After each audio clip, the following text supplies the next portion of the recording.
Bakit noong sinaunang panahon, kapag sinabing bibigyan ng asawa ang sasali sa hukbo, mas mabilis pa sa aso kung tumakbo ang mga lalaki? Dahil ang asawang ibinibigay sa pagsali sa hukbo ay hindi isang gantimpala, kundi isang parusa.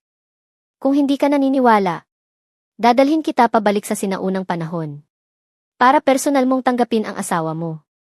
Isa kang ifihi sa kasaysayan sa modernong panahon. Ngunit aksidenteng napunta ka sa sinaunang panahon sa katawan ng isang binatang nagngangalang Zhao Feng. Bagamat wala pang 20 taong gulang ang binata, mayroon na siyang 4 na asawa. Nang bumalik ka mula sa bahay ni Zhao Tichi, at pagdating mo sa sarili mong bakuran, sabay-sabay na tumingala ang 4 na babae sa loob. Nakabalik na ang mahal ko. Ang kanilang mga mata ay nakatuon lahat sa kariton. Hindi ka nagsalita. Itinulak mo ang kariton diretso sa likod bahay. Sumenyas ka. Nagkatinginan ang 4 na babae at sumunod sa iyo. Hinubad mo ang iyong magaspang na damit. At basta na lang iwinasiwas. Hindi napigilang mapabulalas ni Izzy at Lin Qingyu. Dahil sa loob ay suot mo ang isang maitim na baluting gawa sa balat ng baka. Sa ibabaw nito ay may mga piraso ng bakal na idinikit ng mga tansong rivet. Walang anumang siwang. Nang tamaan ng papalubog na araw, kumislap ito ng malamig na liwanag. Sa sandaling iyon, hindi ka na ang dating mahirap na binata. Dahil sa ilang araw na puspusang pagsasanay. At palaging pagkain ng karne. Ang iyong mga kalamnan ay tila inukit ng kutsilyo. Suot ang baluting iyon. Ang buong katawan mo ay parang isang mabangis na tigre na handang sumugod. Kahit hindi ka pa gumagalaw, ang iyong presensya ay nagpakabana sa 4 na babae. Inalis mo ang dayami. Ang madilim na sibat na may tansong dulo ay tahimik na nakahimlay doon. Ang katawan ng sibat ay puno ng mga marka ng pagkakapanday. Ang tatsulok na talim nito ay kumikinang na may madilim na liwanag. At naglalabas ng lamig. Hinawakan mo ang katawan ng sibat. Isang mahinang ugong ang narinig. Para bang nabuhay ang sibat. Ang baluti, ang sibat at ikaw ay tila iisa. Sabay-sabay na napigil sa paghinga ang 4 na babae. Isang ideya ang sabay-sabay na pumasok sa kanilang isipan. Isang batang general.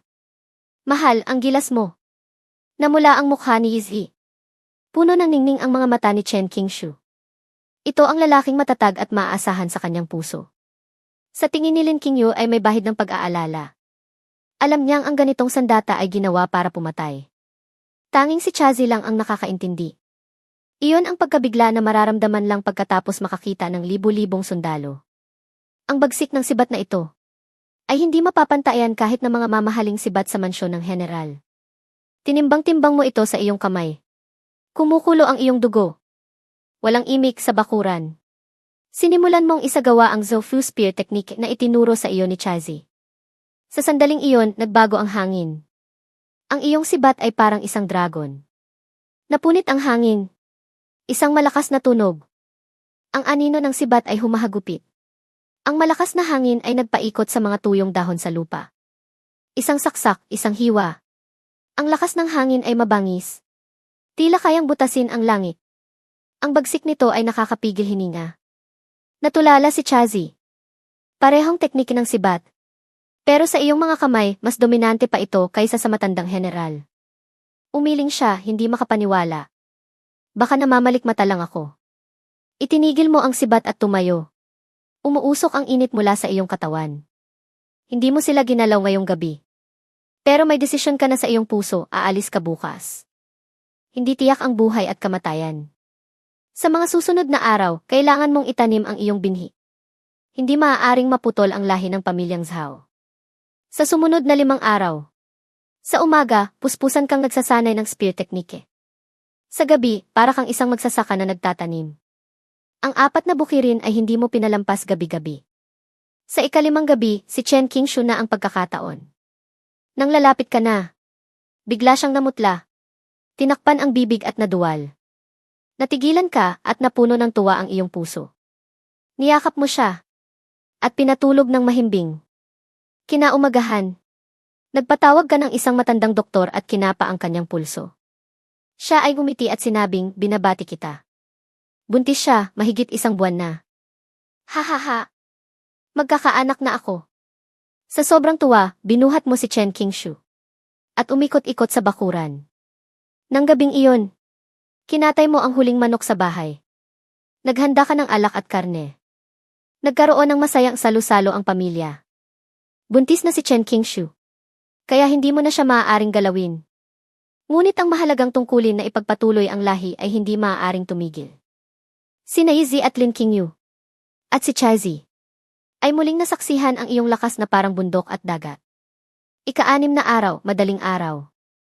Katatapos mo lang mag-ensayo. Nang tumakbo si Chen Qingshu, mahal, may isang mensahero sa labas. Pinunasan mo ang pawis at naglakad papunta sa tarangkahan. Isang mensaherong nakasuot ng balat na baluti ang nakasakay sa kabayo, nakatingin sa iyo mula sa itaas. Hindi siya bumaba. Ngunit hindi naman bastos. Ikaw ba si Zhao Feng ng Bohu? Ako nga. Naglabas ang mensahero ng isang kahoy na token. Salo. Nang masalo mo, nakita mong isa itong tone character. Hinahangaan ka ni General Qian. Bukas. Sa oras ng Chen, dalhin mo ang mga armadong kalalakihan sa kampo sa labas ng bayan para mag-ulat. Pagkatapos magsalita, hinampas niya ang kabayo at umalis na parang alikabok. Tinitigan mo ang token. Nag-aalab ang iyong puso. Isang tuanzhang. Hindi pa man nakakasabak sa labanan. Mamumuno na agad sa 50 tao. Itong si General Qian, marunong talagang kumuha ng loob. Ang utos ng mensahero ay mabilis na kumalat sa buong nayon. Iyakan, utos ng mga asawa. Pagkakagulo, isang ganap na kaguluhan. Dumating ang puno ng nayon, si Zhao De, na may mabigat na ekspresyon. Feng, narinig ko na natalo kamakailan ang rebeldeng hukbong iyon. Hinahabol sila ngayon ng hukbo ng gobyerno. Sa pagsabak mo sa labanan, kailangan mong mag-ingat. Tumango ka, sa isip mo'y minumura ang mga walang kwentang rebeldeng ito. Pagkaalis ng puno ng nayon, dumating naman ang pinuno ng distrito na si Zhao Kai para pakalmahin ang bawat pamilya. Hanggang sa dumilim, ibinigay mo ang natitirang 18 pilak. Kay Chen Qingshu. Buntis ka. Ipinagkakatiwala ko sa iyo ang pamilya. Bilhin mo kung anong gusto mong kainin. Huwag kang magtipid. Sapat ang pagkain at karne natin para sa 2 o 3 taon. Kailangan mong alagaan ang pamilyang ito. Pagkatapos ay tumingin ka sa 3. Makinig kayong lahat sa atin nyo. Huwag kayong gagawa ng gulo. Mahal. Sa hapagkainan, masagana ang pagkain. Ito ay isang paalam na salu-salo. Ngunit walang makakain. Mahal. Pagdating mo sa larangan ng digmaan, kailangan mong bumalik ng buhay. Kung hindi mo kaya, tumakbo ka. Hindi iyon kahiya-hiya. Ang kanilang mga salita ay nagdulot sa iyo ng lungkot at init sa puso. Pagkatapos ng hapunan, marahang bumukas ang pinto. Si Yizi. Wala siyang sinabi. Nagpaalam lamang sa pinakamalambing na paraan. Pagkatapos ng 1 oras, umalis siyang lumuluha. Hindi nagtagal, bumukas ulit ang pinto. Si Lin Qingyu. Isinantabi niya ang hiya. Ginamit ang lahat ng lakas para iukit ang sarili sa iyong puso. Pagkatapos, si Chazi naman ang dumating. Wala siyang lambing. Tanging pangako ng kinabukasan. Sa huli, dahan-dahang bumukas ang pinto. Ang buntis na si Chen Qingshu ay pumasok. Tahimik siyang humiga sa iyong mga bisig. Mahina mong sinabi kung lalaki. Ipangalan mong Zhao Mu. Kung babae, ipangalan mong Zhao Wan. Tumango siya. Ibinaon ang kanyang luha sa iyong dibdib. Nang gabing iyon, walang nakatulog sa 5. Dahil alam nilang lahat na sa umaga, sasabak ka na sa digmaan.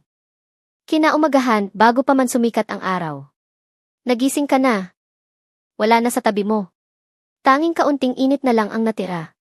Hindi ka nagtagal sa kama. Ang pagbibihis mo ay mas mabagal kaysa dati. May kaunting liwanag mula sa kusina.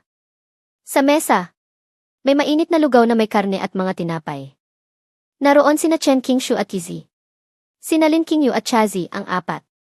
Walang kumikilos ng chopsticks. Namumugto ang kanilang mga mata.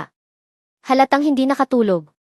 Ang pagkain ay sobrang tahimik, rinig ang pagtama ng mga kubyertos. Walang nagsasalita. Walang gustong mag-angat ng tingin. Pagkatapos kumain, binalot mo ang iyong soul-cleaving spear ng tela.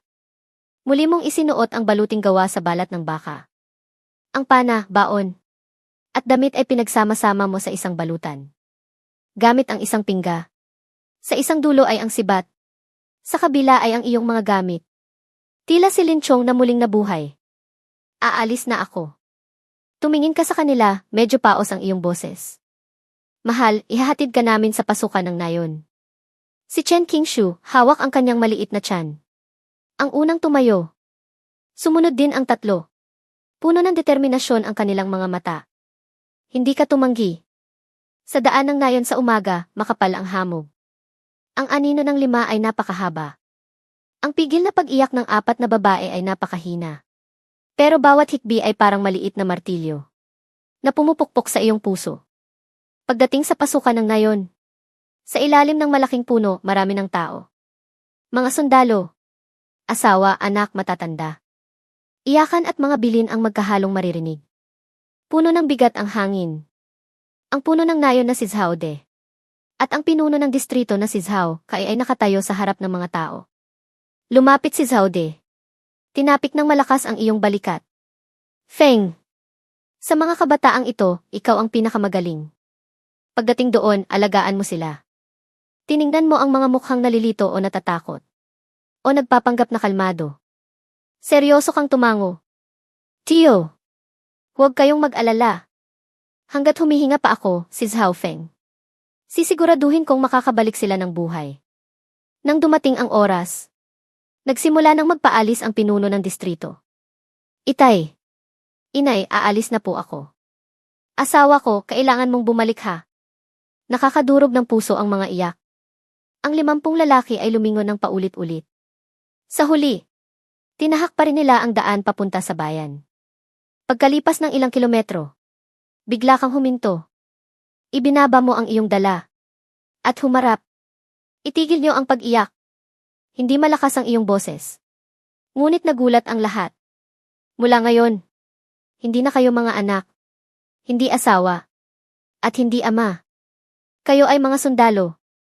Huwag niyong isipin na dahil sumali kayo sa rebeldeng hukbo ay makakapatay na kayo ng opisyal at kakain ng karne.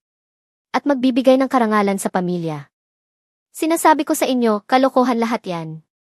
Nalaman ko na. Ang rebeldeng hukbong iyon ay katatalo lang sa laban.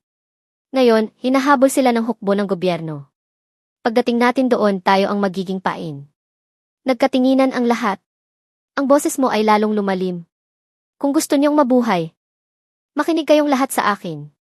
Sa labanan, huwag magpakitang gilas. Huwag sumugod ng walang utos. Lahat ng kilos, sundin ang aking hudyat. Sinumang sumuway. Huwag niyo akong sisisihin kung kalimutan ko ang pagiging magkababayan natin. Buhay niyo iyan. Naghihintay ang mga asawa't anak niyo sa inyong pagbabalik. Ang mga salita mo ay parang isang baldeng malamig na tubig na tumapos sa lahat ng kanilang pantasya. Ang tingin nila sa iyo ay nagbago mula sa pagkalito tungo sa paggalang. Ang grupo ay muling naglakbay. Nawala ang iyakan. Napalitan ito ng kaseryosohan at determinasyon. Bago magtanghali, nakarating kayo sa bayan. Sa labas ng tarangkahan, napakaraming tao. Ang mga kalalakihan mula sa iba't ibang nayon ay nagsisiksikan dito. Isang magulong eksena. Ang pila ay mula sa pasukan ng kampo hanggang sa daan-daang metro ang layo. Pinangunahan mo ang mga taga-Zhao Village sa dulo ng pila. Pataas ng pataas ang araw. Ngunit halos hindi gumagalaw ang pila. Sa wakas, ikaw na. Ang taga-rehistro ay hindi man lang nag-angat ng ulo. Anong nayon? Anong pangalan? Humakbang ka. Hindi mo sinabi ang pangalan mo. Kinuha mo lang ang token mula sa iyong damit at iniabot. Zhao Feng ng Zhao Village. Tiningnan ito ng taga-rehistro. At natigilan.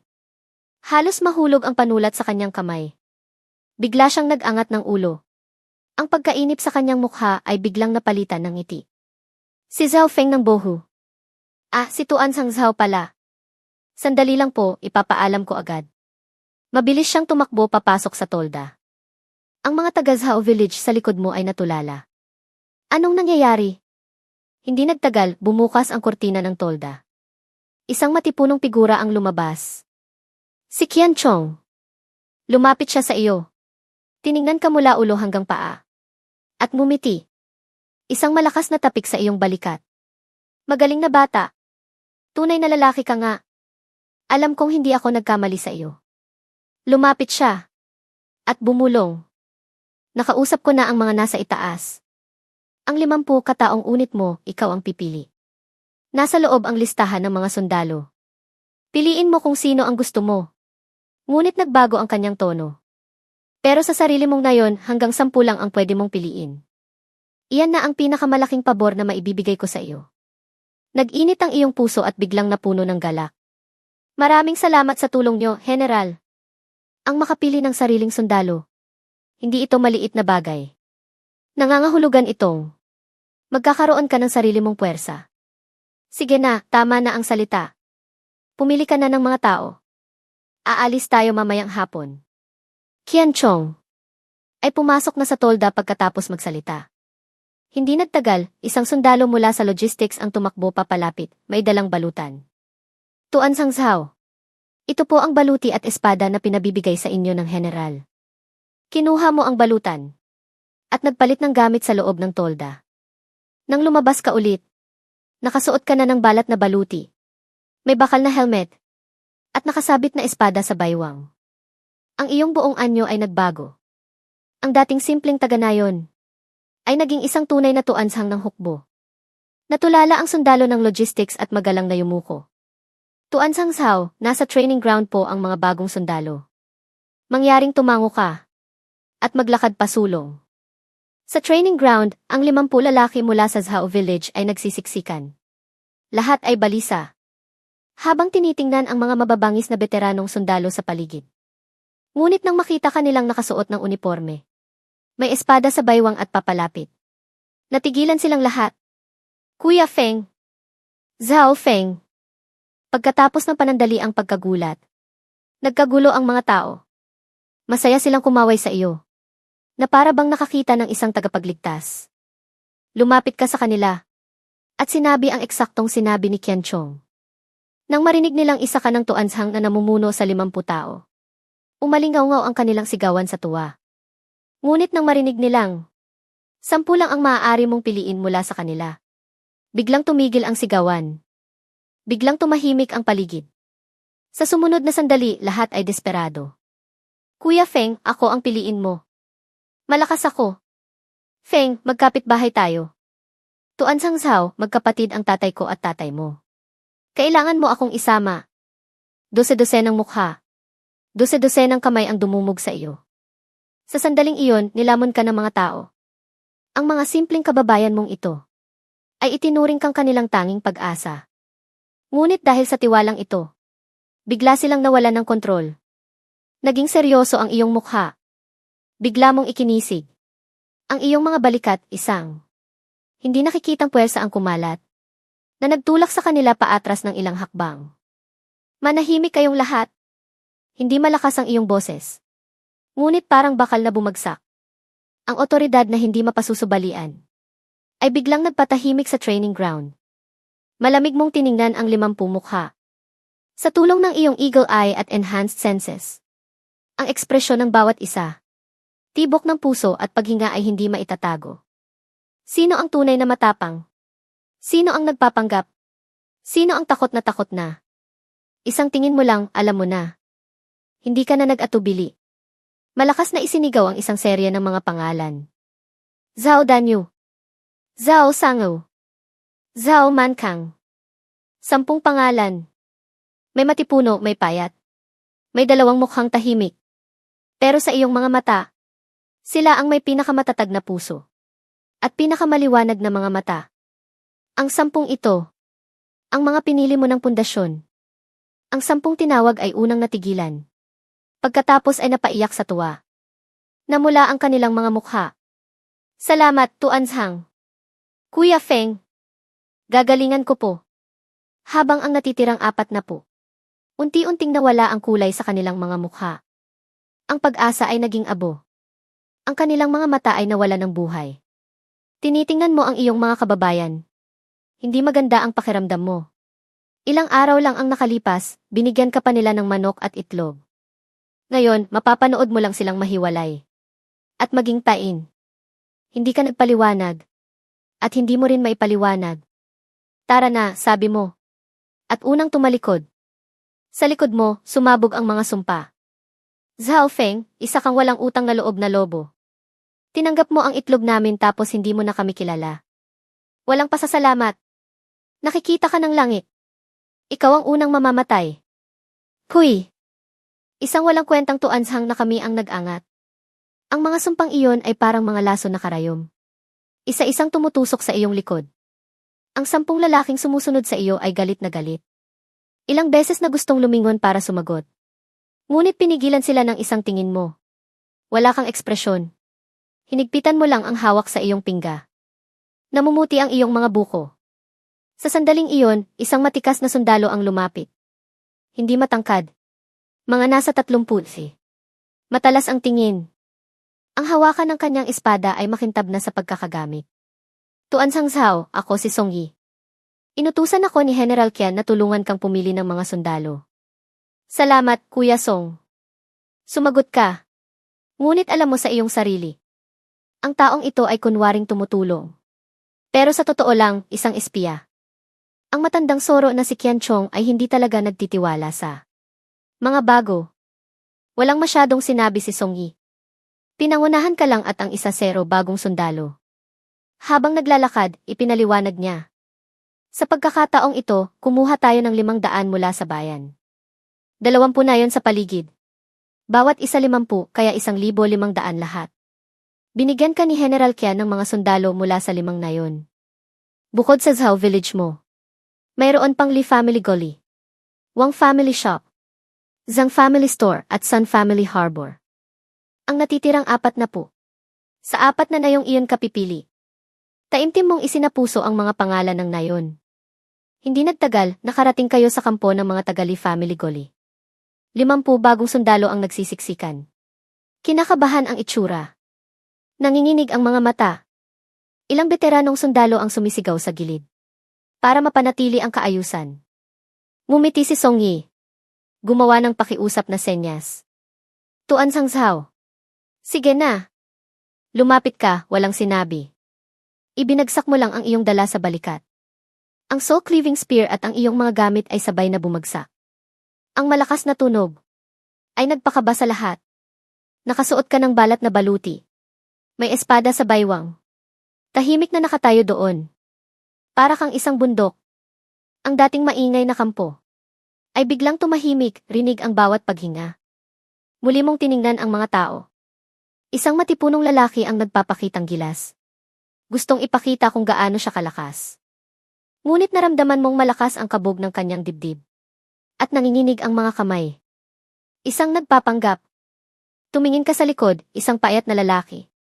Mukhang duwag. Ngunit napansin mo ang mga kalyo sa kamay niya, matatag ang paghinga. At mabangis ang tingin. Isang tunay na matapang. Ikaw, lumabas ka. Itinuro mo siya. At ikaw. Ikaw. At ikaw. Pumili ka pa ng ilan na hindi ka pansin-pansin. Nainis ang matipunong lalaki. Sumigaw siya, Tuanshang. Bakit hindi mo ako pinili? Ako ang pinakamalakas. Tiningnan mo siya. May ngiti sa iyong labi. Pinakamalakas? CJ. Ituro mo ang batong iyon.